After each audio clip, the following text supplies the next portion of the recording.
하나님 말씀 시편 22편 말씀을 보겠습니다.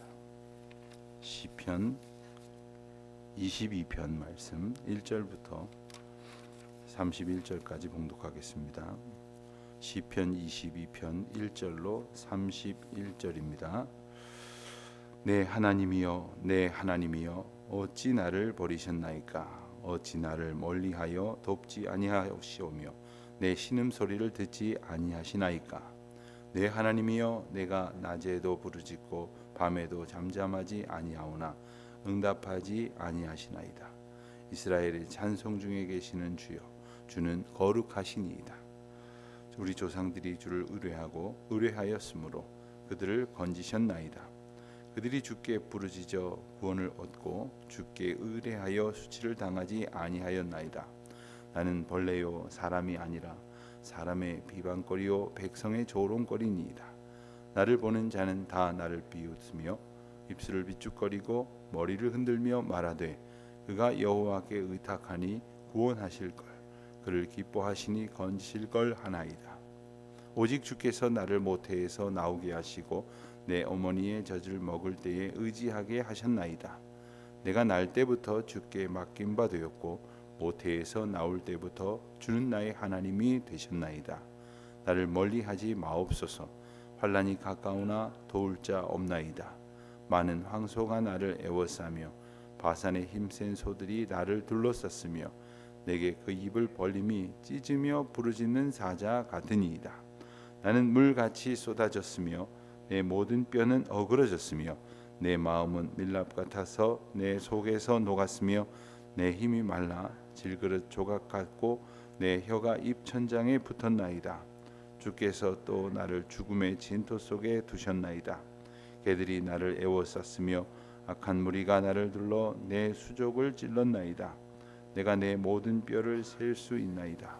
그들이 다 주목하여 보고 내 겉옷을 나누며 속옷을 제비 뽑나이다. 여호와여 멀리하지 마옵소서. 나의 힘이시여 속히 나를 구원하소서. 나의 생명을 칼에서 건지시며 내 유일한 것을 개의 세력에서 구하소서. 나를 사자의 입에서 구하소서. 주께서 내게 응답하시고 들소의 뿔에서 구원하셨나이다. 내가 주의 이름을 형제에게 선포하고 회중 가운데에서 주를 찬송하리이다. 여호와를 두려워하는 너희여 그를 찬송할지어다. 야곱의 모든 자손이여 그에게 영광을 돌릴지어다. 너희 이스라엘 모든 자손이여 그를 경외할지어다. 그는 곤고한 자의 곤고를 멸시하거나 싫어하지 아니하시며 그의 얼굴을 그에게서 숨기지 아니하시고 그가 울부짖을 때에 들으셨도다. 큰 회중 가운데에서 나의 찬송은 주께로부터 온 것이니 주를 경외하는 자 앞에서 나의 서원을 갚으리이다. 겸손한 자는 먹고 배부를 것이며 여호와를 찾는 자는 그를 찬송할 것이라. 너희 마음은 영원히 살지어다. 땅의 모든 끝이 여호와를 기억하고 돌아오며 모든 나라의 모든 족속이 주의 앞에 예배하리니 나라는 여호와의 것이요 여호와는 모든 나라의 주제심이로다. 세상의 모든 풍성한 자가 먹고 경배할 것이요 진토 속으로 내려가는 자 곧 자기 영혼을 살리지 못할 자도 다 그 앞에 절하리로다. 후손이 그를 섬길 것이요 대대의 주를 전할 것이며 와서 그의 공의를 태어날 백성에게 전하며 주께서 이를 행하셨다 할 것이로다. 아멘. 오늘 우리가 함께 읽은 시편 22편은 메시아의 고난과 또한 영광에 대한 대표적인 예언시다 이렇게 말할 수 있습니다. 구약 성경 전체가 예수 그리스도를 향한 하나님의 예표라고 말할 수 있습니다. 그리고 구체적이고 실질적으로 많은 부분에 있어서 메시아의 오심과 그리고 메시아의 고난을 통한 인생들을 향한 사랑을 말씀하시고 또 십자가의 고난 가운데서 죽음을 당하시나 부활하시고 세상의 모든 죄를 다 멸하시며 또한 사망의 권세를 깨뜨리신 하나님의 승리를 영광 가운데에 찬송하는 그러한 예언들로 가득 차 있습니다. 오늘 말씀이 그 대표적인 시 가운데 하나라고 말할 수 있습니다. 우리가 읽었습니다마는 오늘 말씀의 여러 구절은 복음서에서 인용되기도 합니다. 물론 이 시는 그 시작은 시인의 개인적인 경험을 기초로 한 고백으로부터 비롯되었다고 말할 수 있겠습니다마는 그 이상의 훨씬 심오하고 깊은 내용을 담고 있습니다. 그것은 바로 십자가 위에 그리스도께서 이 극심한 고통의 상황 가운데에서 오늘 말씀에 나오는 몇몇 구절들을 그 부르짖음 가운데 인용하신 점에서도 입증이 됩니다. 그래서 우리가 이 시를 읽고 묵상을 하는 가운데에 주 안에 살아가는 성도가 겪는 고난이란 바로 하나님의 은혜의 장중에 온전히 붙들려 있는 것이고, 그리고 그 결과는 하나님께서 허락하시는 승리로 인도되어지고, 그것으로 인하여 성도는 하나님 앞에 영광을 돌릴 수 있게 된다 하는 사실을 우리가 다시금 깨우치게 되는 것입니다. 그러므로 우리가 하나님의 은혜 가운데의 삶으로 이 세상에서 겪는 고난에 승리한다고 하는 것은 단지 우리 자신의 만족이나 기쁨만이 아니라 하나님께서 허락하시는 그 과정 속에서 영광스러운 승리로 열매 맺어지게 하시는 것이며, 또한 이것이 하나님 역사의 증거로 삼게 하신다 하는 것이죠. 오늘 시편의 그 표제를 보면 아주 이례적인, 평상시에 잘 볼 수 없는 그러한 표현이 나옵니다. 아이엘렛 샤할에 맞춘 노래, 이런 표현이 나옵니다. 이 말의 이 뜻은 바로 이 아침의 사슴, 아침의 암사슴, 뭐 이런 뜻입니다.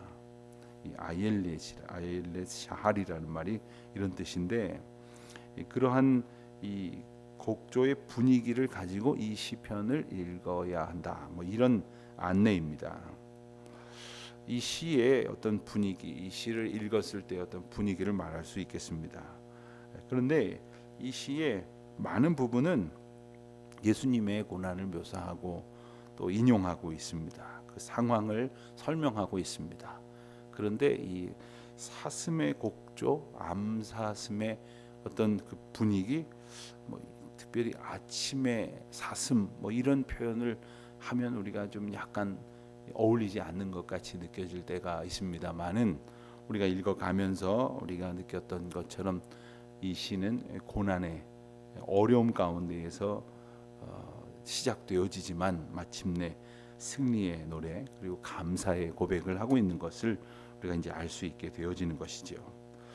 1절 말씀을 보면, 1절 말씀은 마태복음 27장 46절에서 나오는 것처럼 십자가 위에서 예수님께서 고난당하시는 가운데에 부르짖는 말씀으로 인용된 표현이기도 합니다. 또 7절, 8절 말씀은 예수님께서 조롱받으신 내용으로 묘사되어 인용되었고, 또한 14절, 15절, 16절 말씀은 예수님께서 십자가 위에서 고통당하시는 그러한 모습에 대한 묘사로 등장을 합니다. 어쩌면 예수님의 사건이 먼저 있었고, 그리고 이 시가 나중에 있었던 것처럼 생생하게 그 모습이 묘사되고 있습니다만은, 이스라엘 백성들이 이 시를 모두가 다 기억하고 묵상하고 있었음을 우리가 이제 충분히 인식할 수 있게 되어지는 것입니다. 아주 구체적으로 묘사가 됩니다. 손과 발이 느끼는 그 통증, 못이 박히는 그 아픔, 또 목마름의 갈증까지 구체적으로 이제 묘사가 되어지고 있는 것을 우리가 보게 됩니다. 18절 말씀을 보면 겉옷을 나누며 속옷을 제비 뽑는 그 십자가 아래에 있던 군병들의 모습이 소개되는 모습으로 보입니다. 또 22절에 보면 이것은 히브리서 2장에서 인용되어진 구절인데, 예수님께서 이루신 구원의 어떤 완성을 설명하는 구절이다, 이렇게 예언으로 우리가 이해할 수 있겠습니다. 그리고 이후에 나오는 22절부터 마지막 끝절까지의 그 전반적인 내용은 바로 예수님의 구속 사역을 통해서 일어날 결과들을 예언하고 있는 시다. 한마디로 예수님의 고난과 또 십자가 사건, 그리고 그 사건을 통한 결과, 그것을 통하여 인생들이 얻게 되어질 구원, 그리고 하나님께서 받으실 그 영광, 이 모든 것들을 이제 고백함으로 예언하고 있는 시다. 어떻게 다윗은 이런 고백을 노래할 수 있었을까요? 그것은 하나님께서 인생들에게 약속하신 그 믿음의 고백이기도 한 것입니다. 그리고 하나님께서 우리에게 주실 마지막 날의 승리의 약속을 그가 다시 자신의 입술로 고백하고 있는 것이라고 말할 수 있습니다. 예컨대 우리는 죽음을 아직 경험하지 않았습니다. 그러나 믿는 자의 죽음이 어떠한 모습으로 약속되어진 것임을 우리는 알고 있습니다. 다만 우리가 믿음이 없어서 그것을 온전한 평강으로 받아들이고 또 감사함으로 기다리지 못하는 것이, 그것이 문제일 것이지, 우리가 하나님의 은혜 가운데 살아가고 있는 백성으로서 우리 각 사람이 또 세상이 또 하나님의 백성으로서의 우리의 남은 모든 삶이 어떠해야 할 것인지를 우리는 이미 주님이 주신 약속을 통해서 잘 알고 있는 것이지요. 그렇기 때문에 우리 또한 하나님께서 주신 말씀과 약속을 묵상하는 가운데 어떠한 기도와 노래를 드리며 우리의 남은 삶을 살아가야 할 것인지를 생각할 수 있는 계기가 되어지는 귀한 시편으로 오늘 말씀을 계속해서 묵상해 가시기를 바랍니다. 또한 이것이 다윗이 하나님 앞에 드린 기도로부터 시작됐다는 것을 우리가 기억하면서 우리는 어떻게 기도하는 믿음의 자세를 가져야 할는지 또한 이 시를 통해서 우리가 배울 수 있게 되시기를 바랍니다. 기도를 하고자 하지만 기도조차 잘 나오지 않습니다. 어떻게 기도해야 되는지 모르겠습니다 하시는 분들을 종종 보게 됩니다. 성경을 읽다 보면 오늘 말씀처럼 이제 시인이 기도함으로 하나님 앞에 고백하고 또한 고백함으로 하나님 앞에 영광 돌리는 그러한 많은 기도문들이 있습니다. 기도의 노래가 있습니다. 이것을 읽으며 또 이것을 묵상하면서 우리의 기도를 돌아보게 되어지는 것이죠. 우리가 어떻게 기도해야 할는지를 생각하게 하는 것이죠. 그 가운데 대표적인 것을 몇 구절만 본다면 우리가 1절 말씀을 보았습니다마는 이 기도의 시작은 우리 하나님의 이름을 부르는 것으로부터 시작되어야 할 것이겠습니다. 내 하나님이여, 내 하나님이여. 오늘 시인은 하나님의 이름을 반복하여 부르고 있습니다. 그런데 어찌하여 나를 버리셨나이까 하는 대목에서 우리가 짐작할 수 있듯이 그의 마음은 결코 평안하지 않습니다. 때로는 불안하고 염려가 가득하고 근심 속에 빠져 있을지라도 주님의 이름을 부르는 저와 여러분이 되시기를 바랍니다. 믿음으로 하나님의 이름을 부르십시오. 하나님의 이름을 구하십시오. 그리고 하나님의 전능하심과 또 사랑의 약속을 묵상하시기를 바랍니다. 제가 어렸을 적 제가 다니던 교회에 장로님 한 분이 계셨는데 그 장로님 기도에 관해서 제가 늘 기억나는 에피소드가 몇 가지가 있습니다. 그런데 그분은 대표 기도하시러 강단에 올라오시면 보통 우리가 그런 표현은 하죠. 전능하신 하나님, 뭐 이렇게 하나님의 이름을 부르지 않습니까? 근데 이분은 전지전능하시고 무소부재하시며 인간의 생사화복을 주관하시고 오늘도 역사하셔서 좌우지간 이 앞이 한 2분 되시는 것 같아요. 그래서 제가 어린 마음에 그것도 매번 거의 똑같아요. 그래서 제가 들으면서 속으로 따라했답니다. 전지전능하시고 무소부재하시고. 그런데 그때는 참 장로님 왜 저렇게 늘 그냥 하나님 하면 안 될까 했지만 이제 가끔 그분 생각하고 그분이 하신 기도를 생각하면서 한 구절 한 구절이 너무나도 놀라운 신앙 고백이에요. 하나님, 우리가 이름을 부를 때 그 하나님이 어떠하신 분이신지를 우리가 고백하는 겁니다. 나의 생명이신 하나님, 나의 주권자이신 하나님, 나의 피난처 되신 하나님, 전능하신 하나님, 언제나 살아계신 하나님.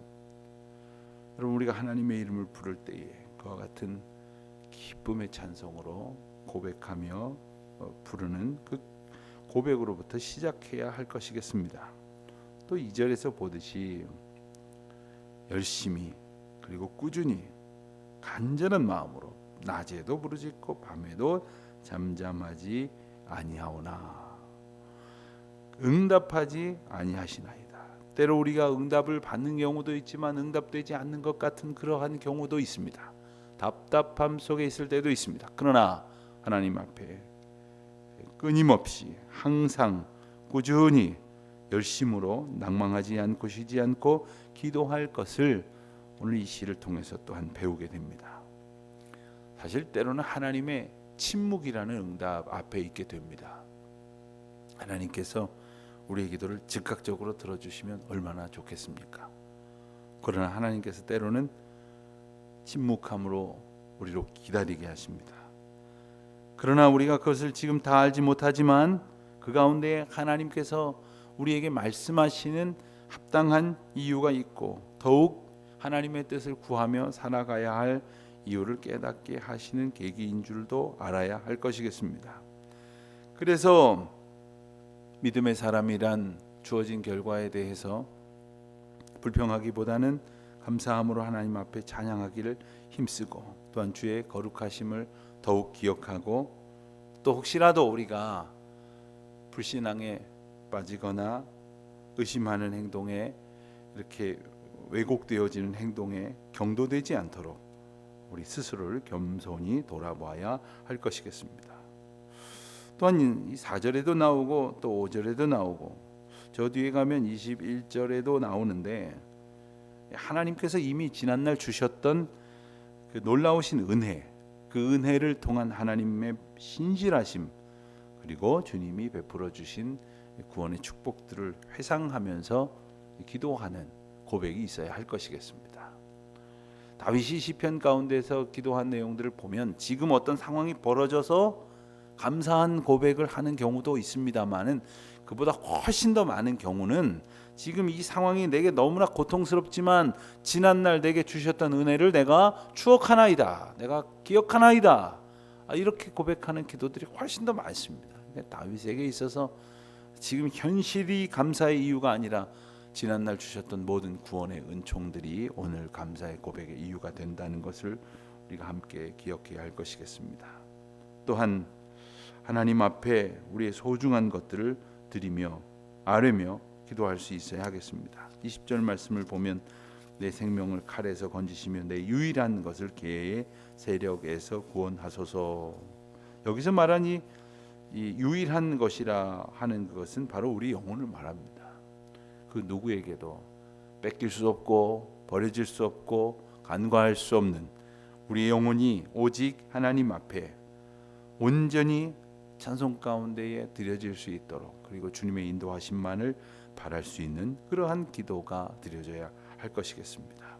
그리고 이제 그 22절 이후의 말씀을 보면 하나님께 믿음의 기도를 드린 자들이 그 믿음으로 찬송의 삶을 살아야 한다는 것도 우리에게 일러 주십니다. 왜냐하면 하나님께서는 그 기도의 삶을 살아가는 그의 자녀들을 결코 멸시하지 않으시고 또한 그의 얼굴을 숨기지 않으시는 분이심을 우리가 또한 깨우치게 되는 것이죠.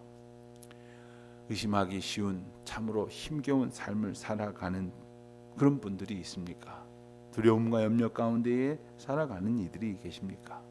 오직 하나님의 신실하신 은혜 그리고 때로는 고통 가운데에 처하게 하시지만 소망과 찬송으로 기도하게 하심으로 마침내 영광 받으시는 주님의 놀라운 승리를 기억하며 오늘도 주님 앞에 마땅한 기도를 아뢰는 우리 모두가 되시기를 주님의 이름으로 축원드립니다.